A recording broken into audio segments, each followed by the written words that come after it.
Well, I was having trouble deciding whether to talk about Brexit or China trade talks today, but I figure Brexit is a little more pressing of an issue, so I'll stick with that. And because we do have an interesting development today.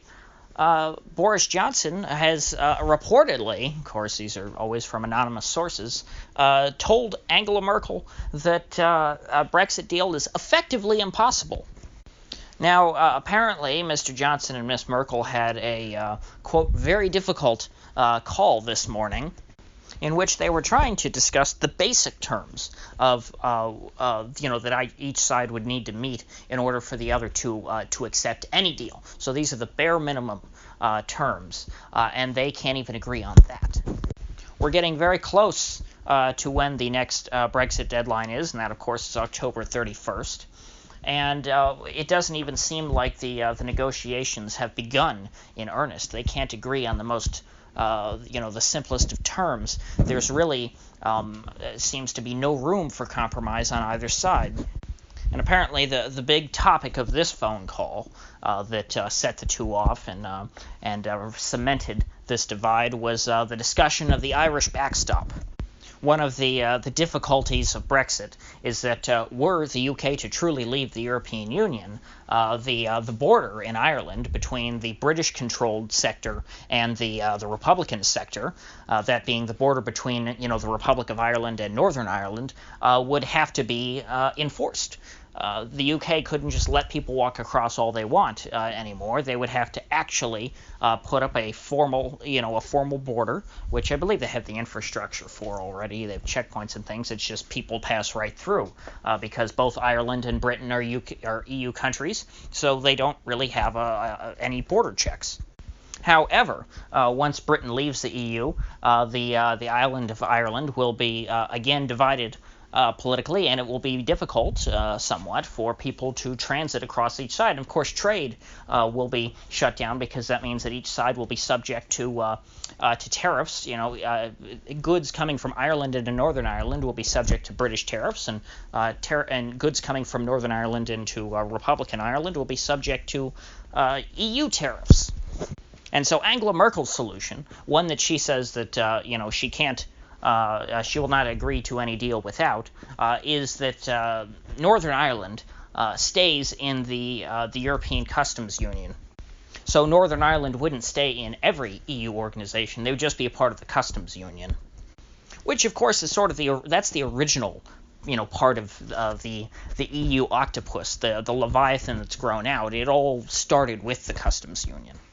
But of course, if Northern Ireland is part of the European Customs Union, well then there's going to have to be restrictions between Northern Ireland and the UK. So the UK essentially, if they let Northern Ireland stay in the Customs Union, it will be effectively a part of the European Union, and Britain will just be giving up the rest of Ireland. And this is because if Northern Ireland is in the European Customs Union, well, then they'll have to abide by EU laws. They'll have to enforce EU tariffs. That's really what the EU does. It restricts what comes in and what goes out, and it and the EU tells you what your laws have to be and all your standards for food and importation and all these things. That's how they control these countries. So Merkel essentially is saying that we're not going to accept a deal unless you hand over, the British territories in Ireland. And Boris apparently is not having any of that. Boris said that he will fight them on the beaches, and he will never surrender. And why should he? There's nothing in the EU Charter that says, hey, if you want to leave the European Union, you need to give up a chunk of your territory to the EU. You need to sacrifice part of your country and give it up to that power if you want to save yourself. Now, I'm still a bit uncertain as to what is going to happen in the case of another no-deal situation, which, again, I think is very likely. I never thought that the EU would be willing to make a deal.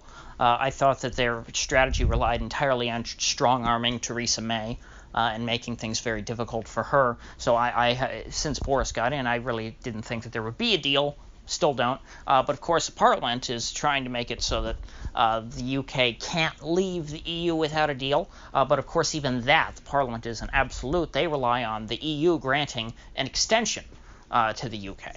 And I'm not so sure that the EU is going to do that, because Donald Tusk, who's the president of the European Council, and the EU is so confusing because it has all this alphabet soup agency thing with all this overlapping authority. There's no clear hierarchy. There's no there's no president of the European Union. In a sense, that title might exist, but there's no executive that is over every part of the EU. So Donald Tusk is, the head of part of the EU, and he came out and he was, ragging on Boris after this leak came out, and he said, "Oh, what are you playing some games, boy? This is serious business. You can't be fooling around like this, saying that a deal's impossible." And he seemed pretty fed up. So if the EU feels like they're not getting anywhere with Johnson, and Johnson, isn't going to give up Ireland to them, well, then we may just very well be in a situation to where the EU says, no, we're not making a deal with you, and we're also not going to give you an extension because we don't see a path to a deal. And then there's going to be a no-deal Brexit, which the EU will, thinks is going to be apocalyptic, and they'll blame that on Johnson. And so I think as a PR move, that would be a win for them, at least in their minds. That's how they view it. I don't necessarily think that in the long term that there's anything wrong with no-deal Brexit, because the thing is that no-deal Brexit is terrible to people who like being in the EU. Because, the thing that they hate about no-deal Brexit is they say, oh my God, the UK would have no links left to the EU. Yeah, that's the point of Brexit.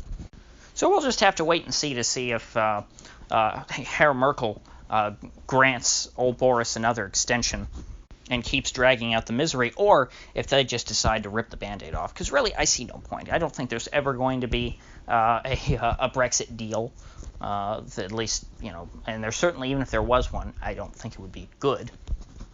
So with that said, if you gained anything of value out of this video, I'd appreciate you clicking that like button and sharing this video. And if you haven't already, please do subscribe, because I do upload every day and I'd hate to have you miss one. So I'll see you folks back here tomorrow.